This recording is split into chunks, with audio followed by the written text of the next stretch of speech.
Hello, I'm here with Bonnie Agan, who is the executive producer here for the studio at 620's Three Plays and Repertory. And Bonnie's a dear friend, and I think one of the greatest actors in the Bay Area, including the Manatees in Tampa Bay. I mean, she's funny, she's serious, and we're just honored that she's, again, one of the great helpers at the studio at 620. Welcome, Bonnie. Thanks, Bob. You have to say more than thanks, Bob. I do? Okay, well, I'm thrilled to be here. Oh, good. And because Bonnie's thrilled to be here, let me reiterate, I'm thrilled to be here as well. Bonnie, Yes. have you ever executive produced before? Never. And how have you found the experience? Well, I knew it was going to be a lot of worry and work, and it turned out to be all that and more. But when the first show actually went up, I've never had children, so I don't know much about birth and babies, but I felt the exhilaration when the end of the first production, Grace, and I think that's as close as I'm going to get.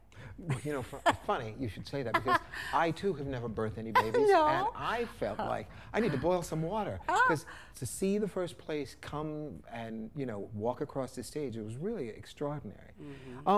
Why do you think, well, I know why we did it, but, you know, what's the bonus you think for the audience seeing three plays in rep? Not this time, because we don't have actors in all three, but we will next season. But the idea of doing repertory. Well, I think just the diversity, you know, you cover so many subjects, and there's something in there for everybody, absolutely. Yeah, and one of the somethings, there's not a theme that runs through all three plays necessarily, but you can certainly make connections between Grace, Georgia, and Permanent Collection. Right. I wouldn't hazard a guess to what that connection, but I you do could. know. They all deal in one way or another with an art form.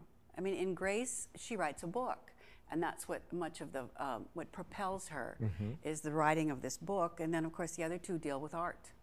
Oh, very specifically. Yeah. In addition to executive producing this, and certainly once you do something once, it becomes something you've done. By the second time, you sort of know, and the third time's a habit. So you're executive producing these three plays. Yeah. So you're an old pro at it. But what are the other kinds of things that you like to do? Well, I love to act, and I'm really very good at taking direction. And so it's very different for me to be Giving direction? Yes, exactly. And of course, I do voiceovers, and that's a passion of mine. I love to do that. I feel very fortunate that I can make a living doing that. Which is fantastic, and she does a number of voices. We've had some of them come across our phone. Or you've heard her while you're doing dishes, and she'll be pitching you a mattress or something on some radio station. But it's fantastic. Like that, yeah, Bonnie's probably one of the best voiceover. Do you call them voiceover actors? I call it voice actor. Voice actors in the Bay Area. Seems like to me, Bonnie, the Agan School of Voice Acting. Did you ever thought of that? It's occurred to me, and I know people who do that, but I am not a teacher. I truly do know my limitations. Oh, she's also very modest. I was going to suggest that might be something we could offer here at the studio. Well, The Agan School of Voice Acting. I did it one year, a summer camp for American Stage, and I did every single age group. It was one of the most frightening things I've ever done, but I was so amazed that the best part for me was just seeing how kids can do anything. They have no fear, and so they were just truly all wonderful. They just amazed me day after day. But then I wanted to go crawl into my bed and die. Oh, okay, but you didn't. Obviously, you didn't, because she's here. I did, no. But so these three plays in rep, which you executive produced, Yes. they With are you. With me, but Yes. I only followed her lead. They're in process right now, currently running. When's the end date of the last one? May 6th. May 6th, and That's Permanent Collection. absolutely. Yes. Okay, can you think of what has been one of your favorite voiceover assignments in the last 5 years? Absolutely. My favorite one was, it was a narration for an exotic animal veterinary surgery CD-ROM. And it was how to operate on all these strange beasts, and it was very funny. And it was one of the toughest things I've ever had to get through, because, I mean, there was neutering involved. And Oh, and we tell how to do that. Well, but do you remember any of the copy that you could just give us a little bit of it? No. No, you don't? No, no. Bumblefoot. That was my favorite malady, though. Bumblefoot? Bumblefoot. Oh, good. Well, yes, which happens in rabbits.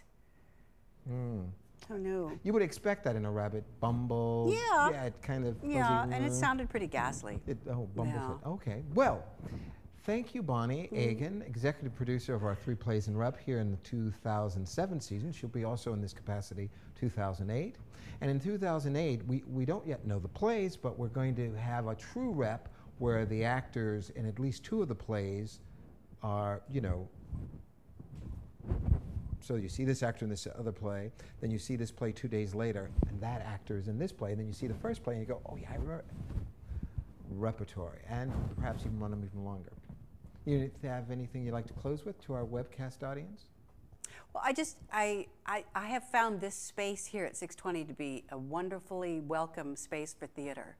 Oh. And it has a great feel to it, a great intimacy, and I look forward to every show every night.